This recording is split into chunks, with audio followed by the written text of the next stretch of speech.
12:07 del mediodía, sean bienvenidos a Titulares en la República, edición tarde. Yo soy Marisol Saavedra, los voy a estar acompañando por supuesto durante estos minutos. No se olviden que ustedes que nos están viendo pueden participar en esta transmisión, lo hacen en el chat en vivo, también dejando un like, compartiendo esta transmisión y por supuesto no se olviden de suscribirse al canal oficial de la República. Los estoy leyendo siempre con respeto, siempre por supuesto es bueno leerlos y a pesar de que podemos discrepar quizás en algunas ideas, pues siempre es bueno mantener el respeto que se tiene para con otra persona. Vamos a ver también cómo van ambos candidatos, porque se han pronunciado, tanto, Keiko Fujimori ya está casi celebrando ya, y Roberto Sánchez. Vamos a comentarles también lo que ha dicho, ¿no? Vamos a ver el conteo oficial y por supuesto vamos a estar pendientes del último pleno del Congreso que se realiza hoy, martes 23 de junio. Atención, mucha atención con lo que el Congreso de la República vaya a aprobar.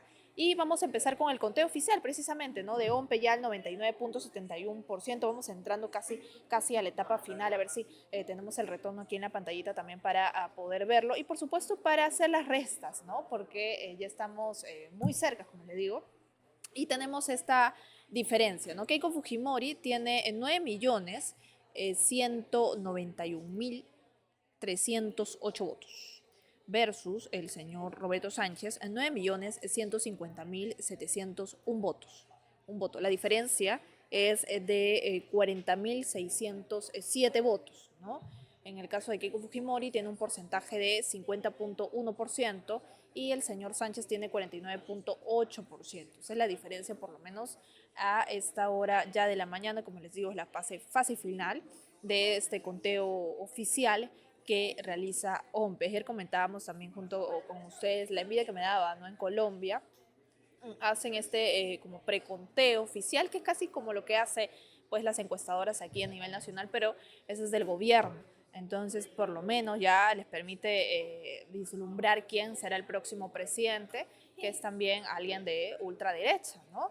Pero que a comparación, por ejemplo, de Perú, ¿no? Llevamos más de 2 semanas esperando los resultados y todavía, mira, faltan décimas. Además, las impugnaciones, el tema de tanto ambos partidos, Juntos por el Perú y Fuerza Popular, que en su momento pues querían anular mesas. En el caso de la señora Keiko Fujimori en Puno, en el sur del país, donde no le fue tan bien. Y en el caso de Roberto Sánchez querían anular mesas en Lima y también en el extranjero. Y bueno, ya hemos escuchado también que quieren han presentado una denuncia. De hecho, se ha formalizado contra el canciller se ha defendido, dice que se han seguido todos los protocolos de traslado, de actas, porque recordemos, y ayer hice mención a ese importante reportaje de Ojo Público, en el que menciona que un día después de que Carlos Pareja, el canciller, pues haya jurado como ministro de Relaciones Exteriores, pues lo que hizo es cambiar un poco la dinámica de cómo se contabilizaban las actas del extranjero. Ya no se iban a digitalizar como en la primera vuelta debido a los problemas que ellos aseguraban, sino que ya solo se iban a trasladar. A ver, hubiera sido bueno, claro, que se escaneen esta segunda vuelta siguiendo el mismo protocolo, ¿no? Se escaneen y se trasladen para que no haya pues estas voces, por lo menos en este caso de Roberto Sánchez, ¿no? Y vamos precisamente con el candidato de Juntos por el Perú, que ha indicado que no va a reconocer, dice el gobierno de Keiko Fujimori, ha insistido en un reconteo de votos. Tenemos las declaraciones, vamos a escucharlo y comenten, por supuesto, ¿no? ¿Qué les parece la posición del señor Sánchez, que dice que no va a reconocer a la señora Fujimori como presidenta, en caso de confirmarse también su triunfo, ¿no? En esas elecciones? Vamos a verlo. El Jurado Nacional de Elecciones, quien debe de parar esta acción por cuanto se ha transgredido la intangibilidad de la normativa electoral. Esa resolución jefatura es la prueba evidente, fáctica, que no necesita más otras demostraciones, porque ha quebrado la naturaleza de un proceso electoral que estaba siendo llevado adelante. Ese fraude en desarrollo tiene hoy en el Jurado Nacional de Elecciones, ante la nulidad que hemos interpuesto el día de ayer, precisamente en parar esa ilegalidad. Si el Jurado Nacional de Elecciones no obra conforme a ley, conforme a la transparencia porque la transparencia que hemos solicitado del recuento de votos no lo quieren considerar. ¿Qué esconden? Si se pone el acta así de peruanos en el exterior para recontar donde hay controversias, donde hay precisamente esta fuente de duda, ¿acaso no ganaría la democracia? Por ello, nosotros, ¿qué decimos? En esas condiciones de transgresión a las normas, nosotros no reconoceremos el gobierno de la señora Fujimori. Y en esa coherencia, a los votos de los más de 9 millones de ciudadanos, haremos la lucha democrática en el marco de la ley, de la Constitución. Apelaremos a la lucha de resistencia patriótica, popular, democrática, en base a la normativa, en base a nuestros derechos constitucionales. Apelaremos a la vigencia de nuestros derechos también en lo supranacional del sistema interamericano, de los derechos políticos, los derechos humanos. Es el Jurado Nacional de Elecciones que ha de resolver. Hemos planteado en el marco de la ley una nulidad de oficio y aguardamos que en el plazo que corresponde y tiene la entidad resuelva apegado al derecho, apegado a la normatividad electoral, a la intangibilidad de la normativa electoral que nunca dejó de quebrarse de manera grave con la afectación de los votos de los peruanos en el exterior, del cual nosotros decimos y rechazamos el voto de los peruanos residentes en el Perú y el voto de peruanos residentes en el exterior se respetan, valen idéntico. Pero aquí, ¿qué es lo que discrepamos y qué es lo que sustentamos? En la afectación normativa. Esa afectación nadie puede cambiar las reglas de juego cuando ha empezado un partido de fútbol. Eso es la causal de esta afectación grave y que nos respalda el reglamento electoral con la solicitud de la nulidad de estas elecciones que han sido llevadas adelante con esta norma fraudulenta y irregular por las oficinas consulares. Bueno, algo que tiene razón el señor Sánchez es que el Jurado Nacional de Elecciones va a ser, pues, o prácticamente tiene la decisión en sus manos, sí, ¿no? Y tanto los diferentes jurados electorales especiales, pues, están decidiendo también sobre estas peticiones en tanto a su partido, ¿no? Que querían anular las mesas en Lima y también en el extranjero.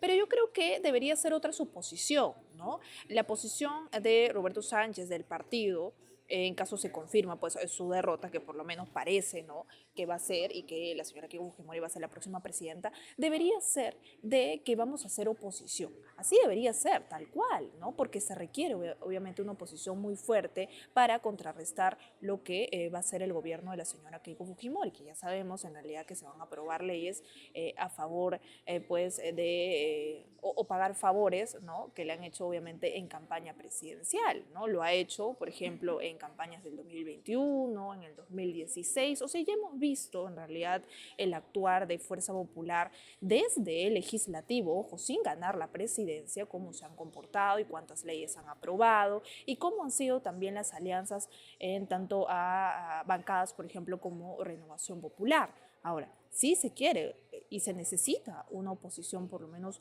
muy fuerte, ¿no?, desde el Congreso de la República para que contrarreste, como le digo, la fuerza que va a tener la señora Fujimori, porque si ya tiene instituciones copadas y ahora tiene el Ejecutivo, pues se necesita precisamente ese peso, ¿no? Pero ahora Roberto Sánchez dice que no va a reconocer. No, yo creo que debería salir y simplemente decir, bueno, si ganó la señora Fujimori, nosotros vamos a hacer esa oposición y que no van a permitir pues que del Congreso sea como que esa mesa de partes del Ejecutivo, ¿no? Y que simplemente se aprueben leyes, obviamente que a propósito, ¿no?, ya le están haciendo. Hoy, por ejemplo, en el Pleno del Congreso, en el último, quieren aprobar esta ley que modifica el Código Penal para incorporar los delitos de lesa humanidad.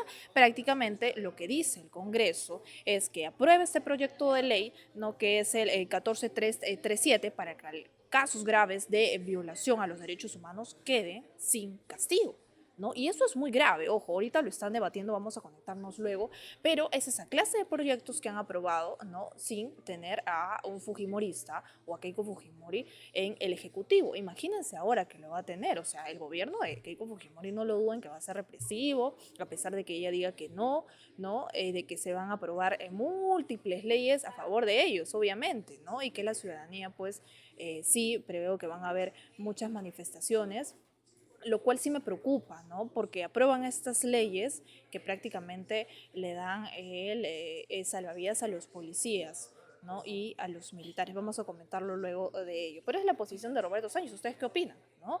Y él ha insistido también en un reconteo de votos y ha hecho un llamado social a sus simpatizantes. Vamos a escuchar.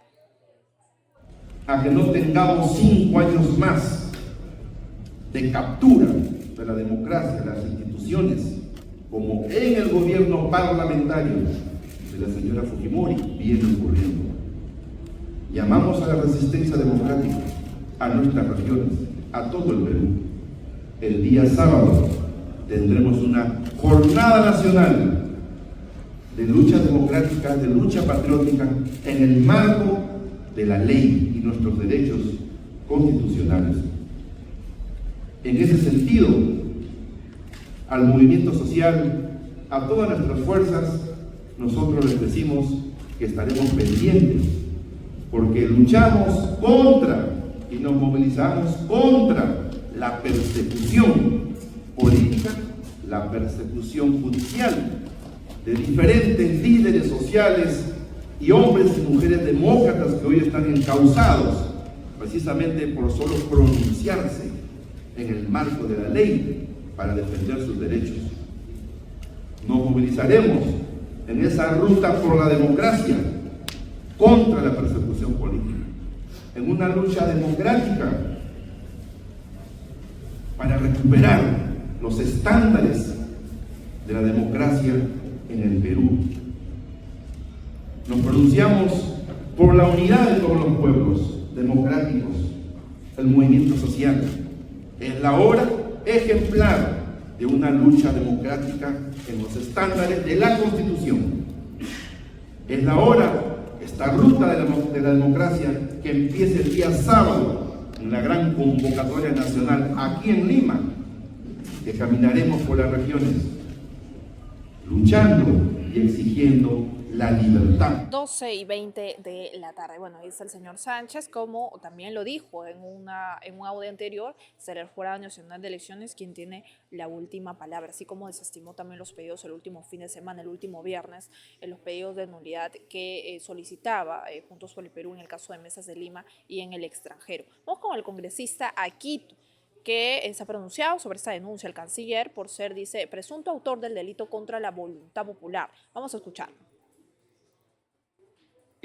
Se ha vulnerado un principio que está dentro del marco legal, cual es la intangibilidad de la norma, y ha sido a pedido del Ministerio de Relaciones Exteriores, es decir, el canciller. Consideramos claramente que existe responsabilidad política porque se ha vulnerado la Constitución y la ley.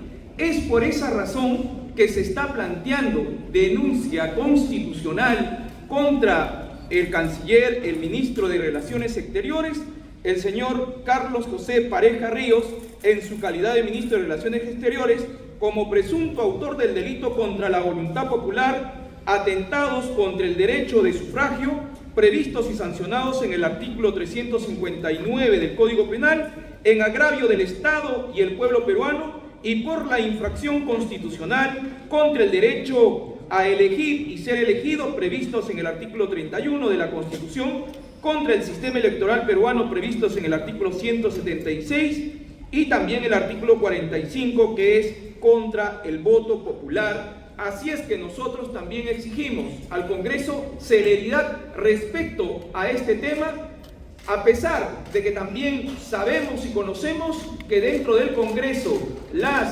el pacto existente puede evitar que esto se desarrolle, pero esta denuncia o esta denuncia constitucional no queda en este Congreso, sino que también pasa al siguiente, porque aquí lo que estamos pidiendo es inhabilitación por 10 años y que también pase al fuero civil, es decir, a la investigación del Ministerio Público, porque acá se tiene que investigar respecto a todo este tema para que se subsane, se respete la voluntad popular de nuestro pueblo, sea a nivel nacional o en el exterior. Gracias.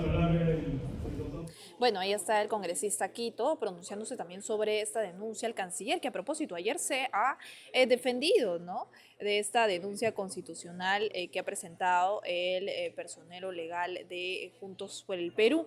Y lo que ha dicho es lo siguiente, ¿no? Además mandó su comunicado, ha rechazado esta denuncia y lo que ha dicho es que, bueno, se le atribuyen, ¿no?, los actos de interferencia, manipulación, favorecimiento político o alteración del material electoral. Él responde en esta carta, dice que ha actuado siempre con respeto a la legalidad, a la neutralidad del Poder Ejecutivo, a la autonomía de los organismos electorales y a los deberes de responsabilidad, eficiencia y lealtad al Estado peruano. En un momento también recuerdo que el señor Sánchez lo que indica es que le echaba la culpa un poco al canciller porque dice que él había dicho explícitamente que no voten por el señor Sánchez y el canciller también dice que ha cumplido en estricta aplicación de la ley electoral, funciones logísticas y consulares en coordinación con los organismos electorales competentes, pero subraya también la calificación de actas, el cómputo de actas, la resolución de impugnaciones y la proclamación de resultados, dice, no corresponden al ministerio. Bueno, lo daba a conocer en este comunicado que lo publicó por la tarde,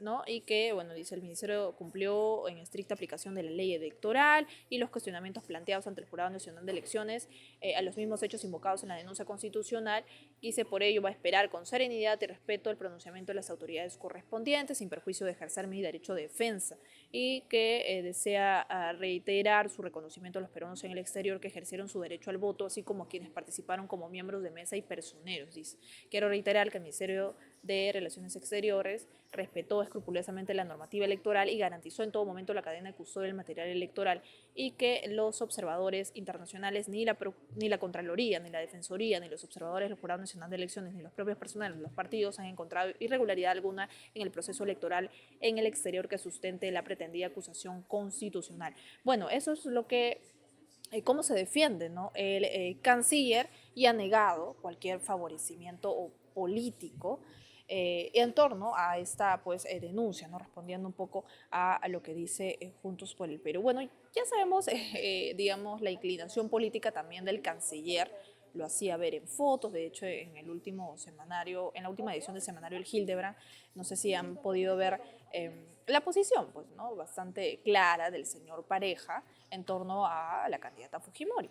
Ahora, sí, pues se criticó mucho cómo fue el traslado de actas. Hubiera sido genial, o sea, lo digo así, que el mismo procedimiento que se dio en la primera vuelta se haya dado también en la segunda, con el escaneo y el posterior traslado. En el caso de la segunda vuelta solo fue el traslado, y es ahí donde llegan pues estos voces de presunto fraude que alega el partido Juntos por el Perú, y luego viene esta denuncia pues contra el canciller. 2:25. Vamos a continuar, nos vamos con la señal del Congreso. Les comentaba esto, ¿no?, sobre el último pleno en el que ahorita nomás acaban de aprobar la modificación del Código Penal para incluir el delito de lesa humanidad. A ver, lo tenemos para ver la votación, para ver también quiénes han votado, porque ojo, esta ley, la ley, a ver, acá la tengo el número para no equivocarme, el 14337, lo que decía es que aprueba obviamente este proyecto de ley para que algunos casos muy graves de violaciones a los derechos humanos queden realmente sin castigo. Lo decía y lo advertía también la Coordinadora de Derechos Humanos, la Coordinadora Nacional de Derechos Humanos, porque ellos explicaban que obviamente la principal preocupación era los crímenes de lesa humanidad, como desapariciones forzadas, torturas o ejecuciones extrajudiciales cometidas de forma sistemática. Ojo, estos no proscriben, pero lo que quiere hacer el Congreso obviamente es que no sean investigados a pesar de que, como les digo, no proscriben. Es decir, pueden ser juzgados sin importar cuánto tiempo haya pasado. Sin embargo, lo que proponía el Congreso de la República era que ese proyecto de ley, ¿no?, establece establezca que los hechos ocurridos antes de que entre en vigencia el Estatuto de Roma en Perú podrían ser tratados como delitos comunes. Y ustedes saben que si se considera como delitos comunes, muchos de estos casos sí podrían prescribir debido al paso de los años. Es decir, algunas personas que hayan sido juzgadas por violaciones graves a los derechos humanos cometidas décadas atrás podría impedir que precisamente siga esta línea de justicia. Esta ley, por supuesto, que va a favorecer a la impunidad, que eso es lo que quiere el Congreso de la República, ¿no?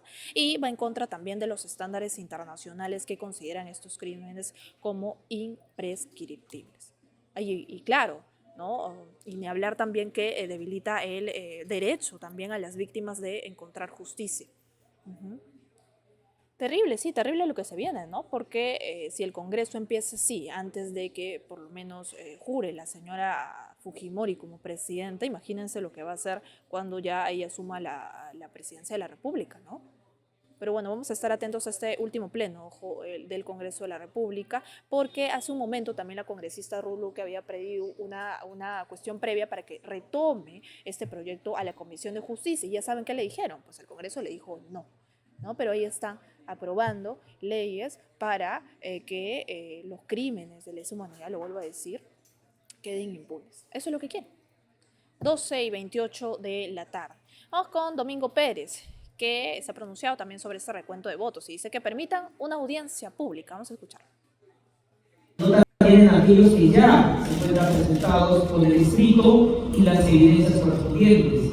Lo que está esperando el partido Juntos por el Perú y el señor Roberto Sánchez es que la autoridad electoral permita en una audiencia pública y presencial poder sostener y fundamentar los argumentos que tiene el partido político Juntos por el Perú en defensa de la democracia y el voto de los peruanos y peruanas en el extranjero, para que sea el pueblo quien pueda escuchar en esta audiencia que debe convocar la autoridad electoral cuáles son estos argumentos y pruebas que sostienen este pedido de nulidad.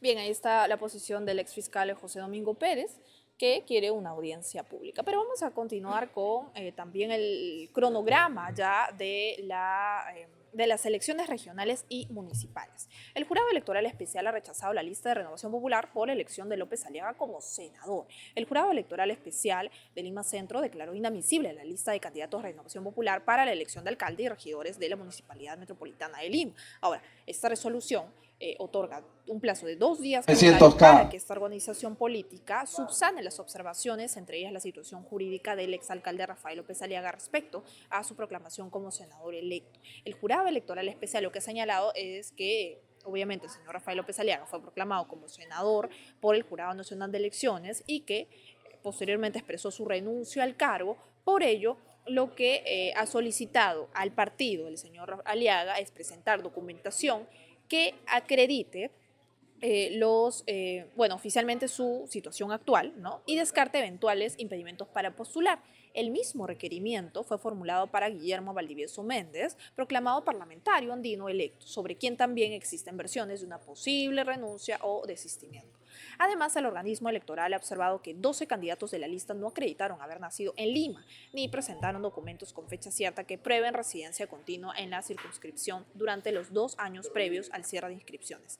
Ante esas observaciones, ya el Jurado Electoral Especial advirtió que si Renovación Popular no subsana la documentación requerida dentro del plazo establecido, la solicitud podría ser declarada improcedente. Es lo que, ha dicho el Jurado Electoral Especial. Recordemos que el último viernes fue la proclamación, ¿no? Le entrega, ya tenía las credenciales y lo proclaman en realidad a él como senador electo, ¿no? Pero ahora está integrando esta lista porque, claro, el señor López Aliaga quiere burlar la ley, ¿no? Y quiere regresar a la municipalidad, y lo vuelvo a decir, cuantas veces sea necesario. Yo creo que los limeños seríamos, ¿no? Me incluyo, porque también tengo que votar por la municipalidad, ¿no?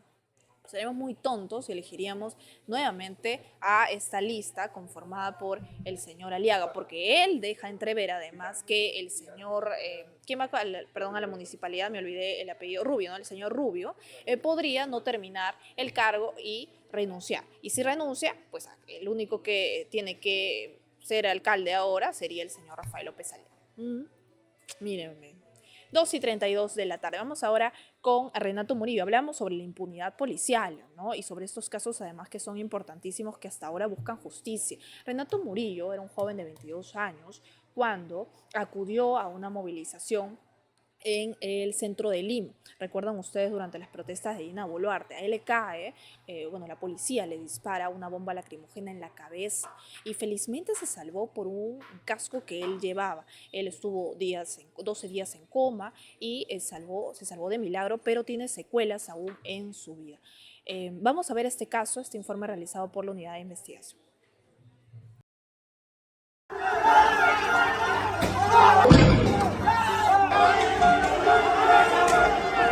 Este es el momento exacto en que la vida de Renato Murillo, de entonces 22 años, cambió para siempre. El 12 de diciembre de 2022, una bomba lacrimógena disparada por la policía lo dejó al borde de la muerte. El impacto ha sido tal grado que ha movido toda la estructura del cráneo. Y recuerdo que una doctora que no tuvo tino, creo en decirlo, me dijo que cuando mostró mi tomografía, me dijo que esta tomografía solamente lo había visto en cadáveres. Estudiaba medicina, era bombero y decidió asistir a una protesta convocada en Lima tras las muertes de 2 jóvenes de 18 y 15 años registradas en Apurímac durante las primeras manifestaciones contra la expresidenta Dina Boluarte. Estaba viendo muchas irregularidades y no podía dejar de lado, ¿no?, esta indiferencia acerca de un evento tan importante que trajo consigo a muchas víctimas al interior del país. Fue el hecho de querer apoyarlos con los que podía, y en este caso fue mis primeros auxilios, cosa que no pude llegar a concretarlo ya que lograron disparar. Los que intentaron auxiliarlo incluso llegaron a creer que había fallecido por la cantidad de sangre que perdió. Fue trasladado al hospital Loaiza, permaneció 12 días en coma y pasó por la unidad de cuidados intensivos. Renato sobrevivió, pero el impacto fue devastador. Fue sometido a múltiples intervenciones quirúrgicas y las secuelas continúan hasta hoy. Tengo hiposmia, que es pérdida del olfato por un traumatismo. O sea, no puedo oler nada. También tengo la pérdida del ojo derecho, está más del 70% sin visión, 70-80% a raíz del impacto. El área frontal, pues hay pérdida ósea. O sea, hay una gran pérdida ósea que está también lesionando la parte que se perdió, el arco cigomático en ambos lados que tenemos nosotros, como se estructura en la cara. Hay unas líneas, unas figuras, pues esas franjas están sobrepuestas. También recuerda la visita de Dina Boluarte al hospital, que para su familia generó más indignación que alivio. Cuando llega la señora Boluarte, llega acompañada de, ministra de Salud. La ministra se acerca porque le dice que me convendría a mí el hecho de que ingrese la presidenta, porque si no, no me podrían ayudar. 3 años y medio después, la Fiscalía ha dado un paso firme. Por el delito de lesiones graves, solicita 6 años, 3 meses y 18 días de prisión efectiva para los altos mandos policiales, el general Víctor Sanabria Angulo y el coronel Fran Chan Campos. Para los oficiales Jorge Celadita Fuentes y Luis Ávila Ortiz, integrantes también de la cadena de mando, el requerimiento es de 5 años de cárcel. Mientras que para el teniente Luis Bazán Campos, señalado como el autor directo del disparo en la cabeza, se pide la pena más alta, 7 años, 2 meses y 2 días de prisión. Pese a las pruebas, Bazán negó responsabilidad y al ser confrontado por la fiscalía con el video que registra el instante en que Renato cae herido, el oficial respondió: Lo que veo en el video es agresión a los policías, no veo que caiga una bomba, puede ser cualquier objeto. La agresión veo a los policías que están arrinconados en la pared por ambos lados. El expediente acumulado incluye un segundo caso de represión esa misma noche, el de Benedito Huajachi, costurero herido por una escopeta lanzagas a la altura de la pelvis, que pudo ser mortal si no llevaba un cinturón ortopédico que terminó protegiéndolo. Por lesiones leves, además de los altos mandos ya mencionados, se piden 3 años y 3 meses de prisión para el suboficial Dino Tarrillo Ramos como autor directo. La Fiscalía ha acusado utilizando la figura de lesiones graves y para nosotros esto es un intento de asesinato, no son lesiones graves. O sea, un policía que a distancia menor de la reglamentaria te dispara una bomba lacrimógena en una zona vital como es la cabeza, es perfectamente consciente de que te puede matar, ¿no? Y es más, un mes después ha muerto Víctor Santesteban de esta manera, por el disparo de una bomba lacrimógena en la cabeza. La investigación ha superado la etapa preliminar, pero cuando la posibilidad de un juicio oral parece más cercana, una reciente decisión del Congreso amenaza con quebrar el escenario. La aprobación en primera votación de la ley que busca desviar estos delitos hacia el fuero militar policial. Desde mi punto de vista, sí está habilitando para que se generen contiendas de competencia y para que casos de esta naturaleza terminen en el fuero militar. Una impunidad que el Parlamento ya afirmó en la Subcomisión de Acusaciones Constitucionales, donde 14 congresistas blindaron a Dina Boluarte rechazando la denuncia constitucional por estas muertes y lesiones. Mientras el proceso intenta avanzar frente al riesgo de la impunidad, Renato Murillo ya tiene 26 años y ya no estudia medicina. Está a punto de graduarse como abogado para defender a otras víctimas del Estado. El Estado no debería darte miedo, el Estado debería darte seguridad. Debería darte tranquilidad para que puedas confiar en sus mecanismos institucionales, más no que tú le tengas miedo al Estado. Bien, ese es un caso en realidad que salió ayer. Le agradecería mucho que lo vean también en el canal de YouTube de La República, le den like, lo puedan compartir, porque hablábamos justo también de la impunidad que se busca desde el Congreso de la República, ¿no? Ahí estaba Carlos Rivera, que es abogado del Instituto de Defensa Legal. Y claro, ¿no? Hoy, por ejemplo, que es el último pleno del Congreso, el legislativo ha ratificado esta norma en el que obviamente blinda a policías y militares, ¿no? Que confirma la aprobación para que miembros de las Fuerzas Armadas, de la policía, solo puedan ser procesados en el fuero militar, lo que nos espera, ¿no? En el gobierno de Keiko Fujimori. El señor Rospigliosi ha cerrado el acta pese a que sí había oposición, porque además no le importa nada, no le importa que la propia ONU se haya pronunciado y haya pedido al Perú frenar esta ley que favorece, ¿no?, la impunidad de policías y militares. Casos como el del Renato Murillo, en realidad, que nos puede pasar a todos, ¿no? Y estamos en riesgo precisamente por estas leyes que aprueba el Congreso de la República. No le importa nada, no importa que ni siquiera la ONU, la mismísima ONU se haya pronunciado, ¿no? Y sí, pues veo con mucha preocupación el futuro del país y también quería pues dar o recordar un poco, no sé si han visto, que la propia Procuraduría ha denunciado a Claudia Cisneros, al propio Hernando Ceballos por presunta perturbación de la tranquilidad, ¿no? Es el señor... acá tengo el nombre por si me equivoco. El señor, bueno, integra esta denuncia el señor Moisés Vega de la Cruz, ¿no? Procurador público, que porque simplemente se pronunciaron a favor de las movilizaciones que iban a haber el viernes, porque todos tenemos derecho además de movilizarnos, simplemente los denunció. Y esta denuncia comprendía a César Hugo Tito Rojas, a Lucio Cayo, a Pavel Yavar, a Lía Valderrama, a Elizabeth Flores y Luz del Carmen Basalar, también a Claudia Cisneros, bueno, a Tauro Humala y Hernando Ceballos. Lo que atribuía el procurador público es la presunta comisión del delito de grave perturbación de la tranquilidad pública. ¿Qué le pasa a ese señor, no, al procurador?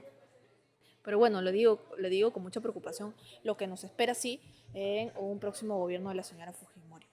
Y vamos con el caso Manchay, que a propósito, esta ley también que blinda, pues terminaría este caso en impunidad, ¿no? Policías ayer lanzaron bombas lacrimógenas a ciudadanos que protestaban por la muerte de esta adolescente. Un plantón realizado en los exteriores de la comisaría de Manchay para exigir justicia por la muerte de un adolescente de 17 años terminó siendo reprimido por efectivos de la policía. Los agentes utilizaron bombas lacrimógenas para dispersar a familiares, amigos y vecinos del menor, quienes permanecían frente a la dependencia policial exigiendo explicaciones sobre lo ocurrido. Ahora, la movilización comenzó de manera pacífica en la plaza principal de Manchay y luego avanza hacia esta comisaría. Sin embargo, luego de varias horas de protesta, la policía intervino para desalojar a los manifestantes. El reclamo de la familia se centra principalmente en esclarecer, por supuesto, la muerte del adolescente, ¿no?, que ocurrió el pasado 14 de junio, tras permanecer retenido durante 48 horas en una celda policial. Según denuncian sus propios familiares, el cuerpo presentaba signos de violencia. De hecho, esto sí se ve en la necropsia de ley, ¿no?, lo que hace presumir, por supuesto, que habría sido víctima de agresiones físicas durante su permanencia bajo custodia. Era un menor de edad, eso no hay que olvidar. Horas antes de esta protesta, además, la Defensoría del Pueblo emite un pronunciamiento solicitando celeridad en las investigaciones. Ya el Ministerio Público ha iniciado una investigación preliminar para determinar las causas exactas del fallecimiento y establecer posibles responsabilidades del personal policial que estuvo a cargo del menor durante su detención. Vamos a ver el momento porque, como les digo, todos podemos protestar y más estos familiares, porque el padre lo que dice es que esos malos policías le pidieron dinero, le pidieron incluso hasta un pollo a la brasa para liberar a su menor hijo y luego lo encuentra muerto. Sale este comunicado de la policía en el que además no menciona las agresiones que este menor tenía en su cuerpo y que luego lo confirma la necropsia de ley y que simplemente en este comunicado dicen prácticamente que el joven se suicidó. Vamos a ver ese video.